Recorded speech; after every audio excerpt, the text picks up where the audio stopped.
Bonjour à toutes et à tous, bienvenue dans ma seconde base autonome durable. Je suis Stéphane Vivaliste et pour celles et ceux qui sont nouveaux sur cette chaîne d'autonomie et de survie, n'oubliez pas de vous abonner et de laisser un pouce bleu et d'avance, je vous en remercie. Et aujourd'hui, nous allons parler d'effondrement et plus précisément de la préparation à l'effondrement. Car ce qui ressort le plus lors des discussions que j'ai avec des personnes qui souhaitent se préparer ou commencent à se préparer, et que la compréhension, on va dire, générale de l'effondrement est assez floue. Je m'explique. Quand je pose la question concrète, comment allez-vous survivre après avoir consommé les quelques mois de stock que vous avez? Eh bien, très souvent, la réponse est « on verra » ou « on mangera des orties » ou « avec les voisins, on va permaculturiser les balcons ». Et ce qui revient tout le temps est le concept de solidarité, comme si le simple fait de se mettre en groupe va produire de la calorie. Alors comprenez-moi bien, je ne cherche pas à humilier ou à ridiculiser celles et ceux qui veulent se préparer. Ils ont raison de vouloir se préparer et de faire bloc avec les voisins. C'est un excellent réflexe, mais la gestion de l'effondrement est avant tout un problème de maths et non un problème humain. Alors je sais que ça peut choquer, mais écoutez un peu mon raisonnement. Pour pouvoir fonctionner correctement et pouvoir fournir un peu de travail, un adulte a en gros besoin de 2000 calories par jour. Et ceci que votre voisin soit un saint ou un connard fini. Alors si vous n'avez que 1000 calories par jour, vous n'aurez pas du tout la force de vous occuper de votre potager, de vous défendre, d'aller chercher et porter de l'eau, d'aller couper et stocker du bois pour vous chauffer, etc., etc. Et ceci, que votre voisin soit un saint ou un connard fini. Et si vous êtes en groupe, chacun va devoir travailler à la survie du groupe, c'est normal, et donc chaque membre devra avoir ses 2000 calories. Parce que ce qui prime ne va pas être le caractère de chacun, mais la capacité de travail de chacun. Et la machine que nous sommes a besoin d'énergie pour fonctionner, et l'énergie dont on a besoin est la calorie. Donc, si vous voulez que votre groupe survive, il faut être capable de fournir à chaque membre assez de calories. Donc, regardons un peu les besoins d'un groupe d'une cinquantaine de personnes. Car quand on parle d'un groupe, on parle d'au moins 50 personnes, dont des enfants et des anciens. J'explique plus tard dans la vidéo pourquoi je parle de 50 personnes.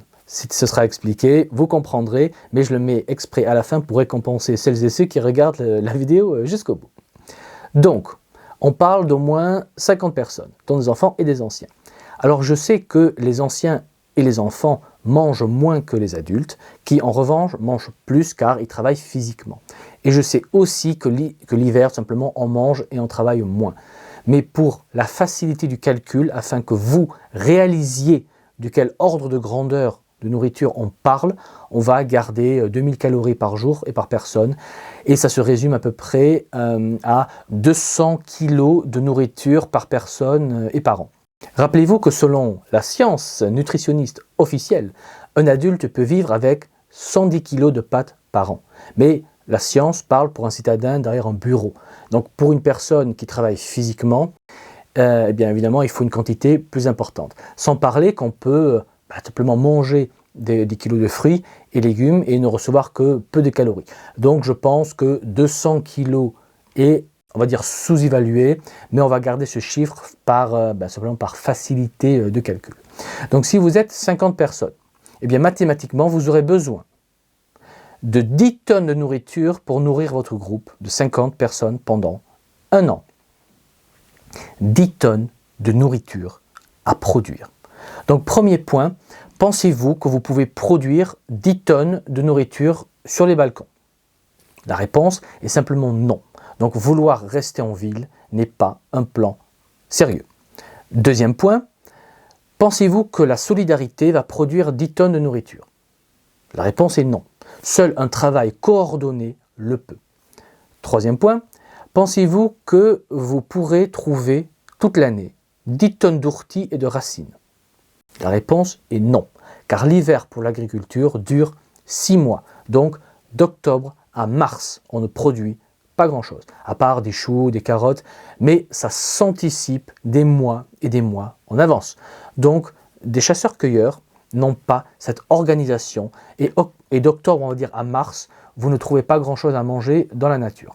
Ensuite, en mars, vous plantez évidemment vos graines ou vos jeunes pousses, puis il faut attendre encore 3 mois avant de récolter. Donc d'octobre à mai, en gros, votre potager ne produit pas grand-chose. Donc 9 mois sur 12, vous ne produisez, on va dire, pas tellement.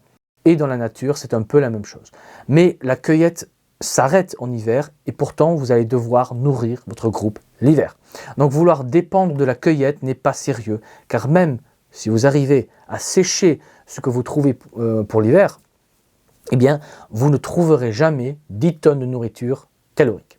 Si vous voulez être sérieux pour l'hiver, il faut des haricots, des lentilles séchées que vous mettiez simplement à mettre dans la soupe, et il faut consommer les poules et lapins que vous aurez nourris durant l'année, entre autres avec de l'herbe fraîche.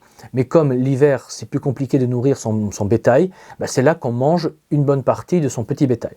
Donc concrètement, je pense qu'on est tous d'accord pour dire que produire 10 tonnes de nourriture pour nourrir toute l'année son groupe de 50 personnes, il faut être déjà d'une part organisé, et il faut organiser sa production pour produire de quoi stocker pour l'hiver. Donc il faut se coordonner, il faut des terres agricoles, et pour un groupe comme cela, 1 hectare peut être suffisant. Et en plus, il faut des graines, il faut des outils, des connaissances. Et la solidarité, on va dire, ne produit pas ce matériel et connaissances. La solidarité peut produire la capacité de se coordonner, oui, mais la solidarité ne produit pas en soi des graines, du matériel et des connaissances. Pour être sérieux et efficace, il faut mutualiser ou du moins acquérir, on va dire, ce matériel, et ça demande de la coordination. Sans parler qu'il faut des stocks alimentaires pour nourrir le groupe jusqu'à ce que le groupe soit en état de produire de manière autonome de la calorie. Et il faut au minimum, je dis bien au minimum, au moins 3 mois de nourriture par personne en stock. Et 3 mois, c'est extrêmement peu. Donc rien qu'avec 3 mois de stock, on parle de 50 kg de nourriture par personne. Donc on parle de 2,5 tonnes de nourriture à avoir en stock. Et en volume, ça peut aller vers les 3 mètres cubes de nourriture. Donc si vous n'avez pas autour de 3 tonnes de nourriture en stock, et surtout un lieu où stocker, eh bien votre groupe n'a strictement aucune chance. Et aucune chance de survie. Et la solidarité ne va pas fonctionner, car en moyenne, chaque Français a chez lui entre 3 jours et 3 semaines de stock chez lui, mais quand l'approvisionnement des supermarchés se sera arrêté, et avec la pénurie alimentaire qui vient, eh bien les cigales non préparées auront malheureusement de moins en moins de stock chez eux. Donc improviser au moment du collapse un groupe avec comme idéologie la solidarité assez vague, et sur le plan mathématique, de la folie furieuse, complet. Parce que votre groupe de 50 personnes va avoir besoin de ce minimum de 3 tonnes de nourriture en stock pour pouvoir se retourner et s'organiser. Et cette masse alimentaire doit être achetée et stockée quelque part, ça s'anticipe. Vous voyez bien que ça ne s'improvise pas, il faut anticiper. Et on ne parle ici que de nourriture, car votre groupe va aussi avoir besoin d'au moins 3 litres d'eau potable par personne et par jour, en moyenne. Sachant que l'été, on boit plus que l'hiver. Et quand on bosse, on boit plus aussi. Bref, mais par facilité, on va garder la moyenne de 3 litres d'eau potable par jour. Ce qui donne par an, on va dire, 1095 litres d'eau par personne. 1095 litres d'eau potable par personne. Soit 55 000 litres d'eau potable pour tout le groupe sur 1 an. 55 000 litres. Ce qui représente 150 kilos d'eau à récupérer, à transporter, à traiter et à stocker un minimum. Donc si vous improvisez un groupe qui ne sait pas où trouver de l'eau, que vous ne savez pas comment traiter correctement l'eau pour la rendre complètement potable, et que vous n'avez pas le matériel pour transporter, purifier et stocker vos 150 litres d'eau par jour, eh bien votre groupe va littéralement mourir de soif en 3 jours, ou tomber malade, car il ne faut jamais rigoler ou faire de l'à peu près avec de l'eau potable. Et je ne parle pas des litres en plus qu'il faut transporter pour l'hygiène, qui est aussi un élément vital pour rester un minimum en bonne santé. Et l'hygiène ne s'improvise pas non plus. Il faut savoir produire du savon, de la lessive, etc. Bref, on a parlé donc de nourriture et d'eau, mais il y a aussi le troisième besoin vital de base, qui est la chaleur, qu'on aura sous forme de feu. Alors que ce soit pour la cuisson quotidienne ou pour l'hiver, il faut énormément de bois. Alors si on part du principe que vous savez faire un feu avec rien, et que vous l'alimentez, ce feu, pour cuire vos aliments avec des brindilles ou du petit bois, il reste quand même le problème du bois pour l'hiver. Car l'hiver, vous n'irez pas couper et transporter du bois tous les jours. Alors pour passer l'hiver, il faut, au très bas mot, au moins 8 stères de bois par 4 personnes. Et pour information, un stère de bois pèse facilement 250 kg. Et pour produire un stère, il faut faire tomber un arbre et le couper en morceaux. C'est très intense en travail, sans parler du poids à transporter, surtout si une forêt est à plusieurs kilomètres de votre base. Donc avant l'hiver, pour votre groupe de 50 personnes, il vous faut au moins avoir préparé au minimum 100 stères de bois, soit 25 tonnes de bois coupé et rangé. Donc si on fait un bilan des 3 besoins de base, qui sont la nourriture, l'eau et la chaleur, pour un groupe de 50 personnes, il vous faut, avant le collapse, avoir en stock au moins 3 tonnes de nourriture, être capable de produire au moins 150 kg d'eau potable par jour, et les besoins sur l'année de votre groupe de 50 personnes, donc le besoin sur toute l'année, est de 10 tonnes de nourriture, de 55 000 litres d'eau potable et de 25 tonnes de bois de chauffage. Donc, je repose ma question du début. Comment est-ce que votre groupe va survivre? Vous voyez bien que la gestion de l'effondrement est avant tout un problème de maths. Mais puisque vous êtes resté jusqu'à présent pour regarder la vidéo, nous allons parler de ce qui fâche, mais qui est pourtant central. Et je mets cette partie exprès à la fin pour récompenser celles et ceux qui regardent la vidéo jusqu'au bout.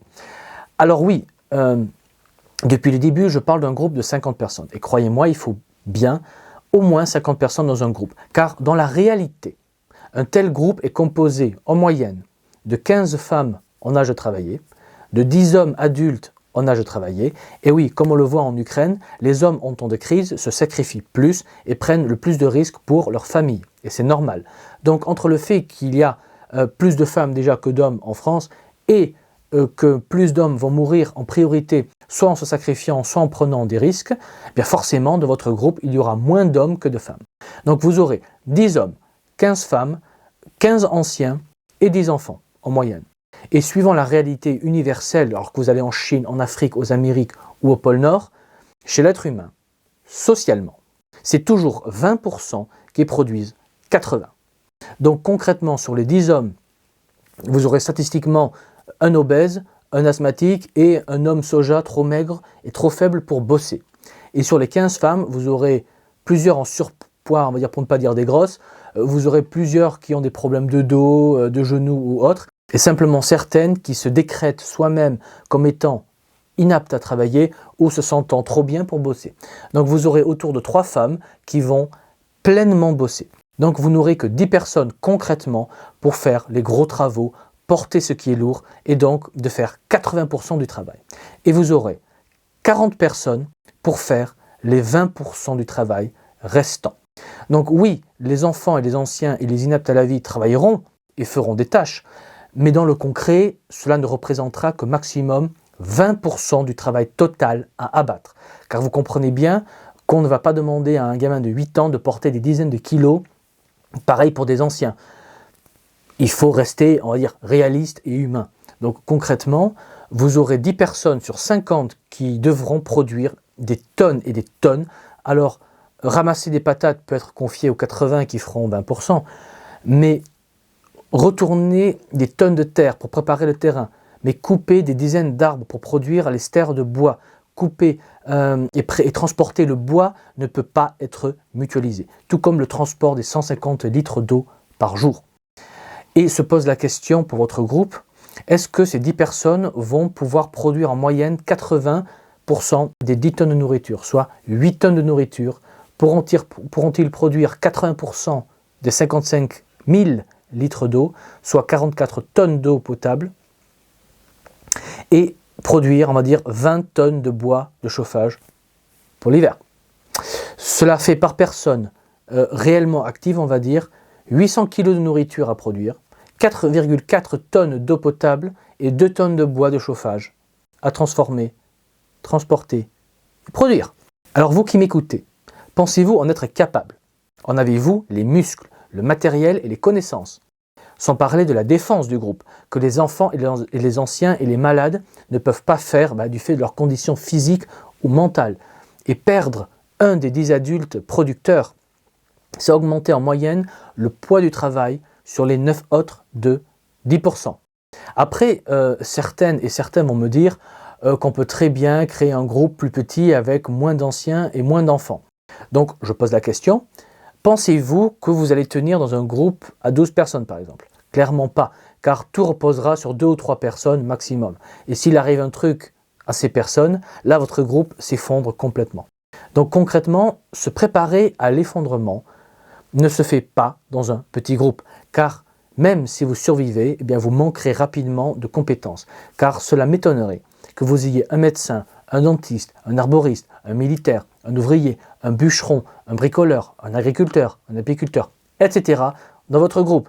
Donc votre groupe va manquer de compétences vitales, même si vous êtes toutes et tous très actifs. Donc se préparer ne se fait pas dans un petit groupe, et vouloir un large groupe qu'avec des jeunes en état de travailler n'est pas du tout réaliste, car chaque jeune a des parents, des petits cousins, de la famille qu'on ne veut pas abandonner. Donc la réalité humaine fera en sorte qu'un large groupe ne va pas abandonner les anciens ni les enfants, car c'est la famille. Et on ne met pas à la poubelle comme cela la famille. Il faut être réaliste et il faut être sérieux. Ensuite, la survie au collapse ne s'improvise pas et se planifie en avance, car survivre en cultivant son balcon n'est pas du tout crédible. Si vous voulez vous préparer sérieusement, cela se fait sur les 3 niveaux. Le premier niveau est la préparation court terme, donc pour la gestion immédiate de la grande catastrophe. Donc faites des stocks alimentaires pour être autonome pendant au moins 1 an. Faites aussi des stocks en tout, allant de chaussettes à des outils et des graines. Ensuite, le second niveau pour le moyen terme, et pour cette préparation, vous devez savoir produire de la nourriture, car vos stocks court terme ne vont pas durer éternellement. Donc faites un potager maintenant, faites les erreurs de débutants maintenant que ces erreurs n'auront pas de conséquences graves, car après l'effondrement, des erreurs qui mènent à une mauvaise récolte signifiera concrètement la mort. Il faut le réaliser. Donc potager, oui, mais approfondissez aussi la pêche, la chasse, mais aussi des pièges pour capturer du gibier sans dépenser de la calorie. Alors apprenez aussi à préparer un poisson ou un lapin capturé. Donc comment est-ce qu'on retire la fourrure? Comment on retire les entrailles sans tout crader, etc. Alors ce n'est pas compliqué, mais il faut savoir ce qu'on fait. Car si vous faites de l'improvisation, vous risquez par exemple de percer la vessie de l'animal, et là, toute la carcasse est contaminée avec les bactéries dans l'urine ou dans le suc gastrique. Donc apprenez à produire de la nourriture, et ça passe aussi par apprendre à prendre soin de poules par exemple, car les œufs sont un super aliment pour la survie. Bref, vous comprenez l'idée. Et en dernier, le 3e niveau est de rejoindre un réseau local, car on ne pourra pas compter sur l'État. Donc on doit pouvoir compter sur sa communauté, sur son réseau. On doit se serrer les coudes et être solidaire, car l'État ne fera rien pour nous. Donc c'est à nous de nous prendre en main. Et moi, j'ai commencé ce travail en créant un réseau local à travers le projet La survie pour tous, ou autrement appelé Le Royaume. Et rejoindre le Royaume se fait via ma page Patreon, dont le lien est sous la vidéo dans le descriptif. Et si vous ne souhaitez pas rejoindre le Royaume, rejoignez un autre réseau, s'il existe, pour vous mettre à l'abri, ou créer votre propre réseau. Filtrez et sélectionnez vous-même les membres. Bref, travaillez à votre avenir, car seul ou dans un petit groupe, on ne survit pas sur le long terme. Car très vite, on se heurte au manque de compétences qui va causer la division et la mort de tous. Donc il faut une communauté, un large réseau peuplé avec des compétences diverses pour assurer la survie de toutes et de tous. Et pour pouvoir offrir un minimum de qualité de vie à tous les survivants après le collapse. Et ça, seul un large groupe organisé peut offrir sécurité et stabilité aux membres. Et c'est pourquoi je travaille déjà pour créer un tel réseau que vous pourrez rejoindre via ma page Patreon Stéphane Vivaliste, via le lien sous la vidéo dans le descriptif. Voilà, vous savez ce qu'il vous reste à faire, et moi, il ne me reste plus qu'à vous dire comme toujours, préparez-vous, anticipez, et je vous dis à la prochaine fois. Allez, ciao!